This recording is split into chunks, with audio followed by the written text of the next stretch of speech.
je bricolais, je faisais des tablettes pour les copains, je gossais en fait, là. Puis je me suis dit que peut-être que l'ébénisterie, ça pourrait faire mon affaire. Alors je suis allée voir à l'école du meuble, puis je me suis inscrite. Julie, c'était une étudiante qui m'a impressionné au départ. Quand on lui expliquait quelque chose, elle le conservait, elle le gardait. C'était la mémoire de la classe.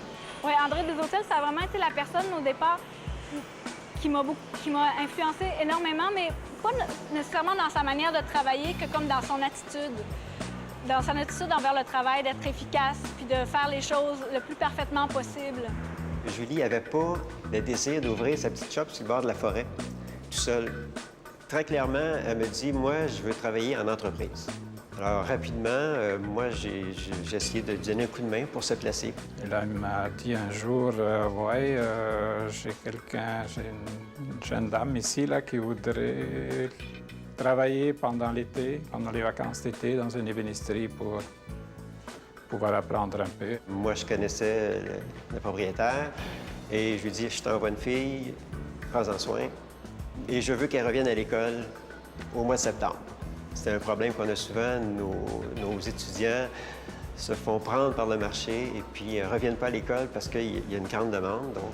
Mon patron, c'est un Suisse allemand. C'est une très belle personne. C'est quelqu'un de très respectueux des individus. Il est très exigeant pour la qualité. Là. Des fois, on recommence des choses parce que c'est pas à son goût, mais il te le dit toujours de manière respectueuse. Tu n'es jamais obligé de faire du temps supplémentaire. Ma tâche à Prodomo, ça consiste à produire les fenêtres cintrées, c'est-à-dire les fenêtres qui sont en arc. Ma journée type, ça ressemble à... Tout dépendant d'où est-ce que je suis rendue dans le travail, là, mais dans la production de la fenêtre, je débite le bois. Quand le bois est brut, je le débite, je le mets en dimension. Je dessine la fenêtre. Après, je vais profiler la fenêtre pour lui donner la bonne courbe. Puis ensuite, je vais revenir à la table à dessin, puis je vais assembler les morceaux en arc avec les morceaux droits. Ce que je préfère dans mon métier, c'est entre autres le travail de la matière, mais aussi l'esprit synthèse que ça prend pour faire ce métier-là. Comment réaliser toutes les opérations de la manière la plus précise possible avec les outils qu'on a pour arriver à un résultat qui est le plus excellent possible. Les trois qualités, quant à moi, qui sont essentielles pour réussir, c'est être capable de planifier et d'organiser. Deuxième qualité, c'est la perception tridimensionnelle dans l'espace, qui est essentielle. Et l'habilité manuelle, finalement, là, pour être capable d'usiner des pièces de bois. Toutes les petites erreurs qu'on accumule au départ te suivent tout le temps. Puis elles s'augmentent au fur et à mesure parce que tu n'as pas juste une pièce à assembler. Alors si tu as une petite pièce qui est un petit peu trop petite, puis tu as l'autre qui est un petit peu trop grande, mais là, ça double ton erreur. Alors il faut vraiment que ce soit le plus précis possible. Je travaille tout le temps avec mes doigts, hein? Puis je suis toujours en train de serrer, puis mes doigts grossissent. Je suis en train de devenir, mais là, je suis en train d'avoir des mains qui deviennent vraiment des mains d'ébéniste. Quand je vois une vieille mémé, une vieille ébéniste, je vais avoir des grosses pattes. Ça m'énerve.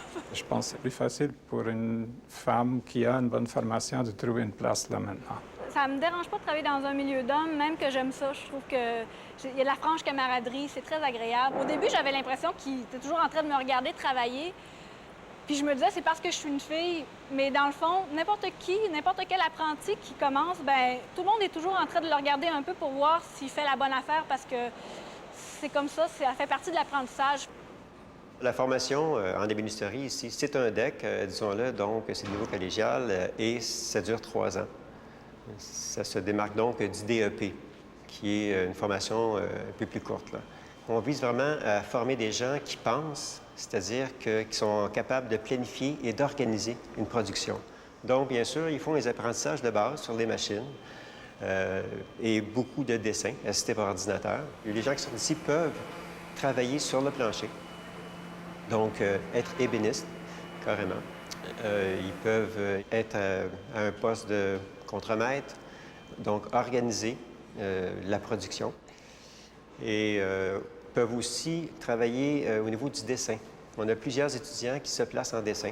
Le regard que les gens ont sur les métiers manuels, ça m'énerve.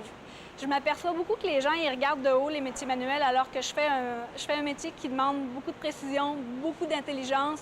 Puis pour certaines personnes, on est juste des ouvriers, puis ça m'agace. La technologie, présentement, fait en sorte qu'on est en train de sortir de l'âge de pierre disons-le. C'est-à-dire que l'ébénisterie était perçue comme l'artisan avec ses gouges, avec ses rabots, avec ses scies. C'est toujours assez difficile de trouver du personnel qualifié, là. Alors, c'est sûr, la tendance s'en va vers les machines plus sophistiquées qui ont besoin plus d'un programmeur qu'un très bon ébéniste. Ça rouvre une façon de faire, ça devient un outil finalement qui permet de réaliser très rapidement des objets qui auparavant demandaient un autre type de compétences.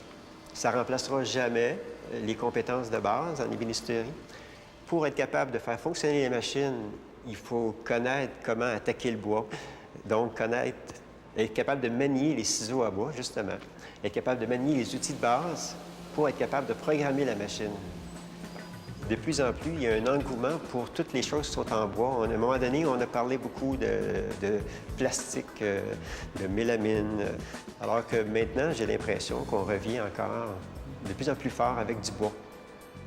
L'industrie au Québec, présentement, est en pleine santé. Je pense qu'elle est en plein essor. On a une réputation d'avoir des excellents travailleurs à un niveau de qualité et d'excellence, à des prix très compétitifs. Je me vois devenir une vieille ébéniste, en fait, avec des grosses pattes.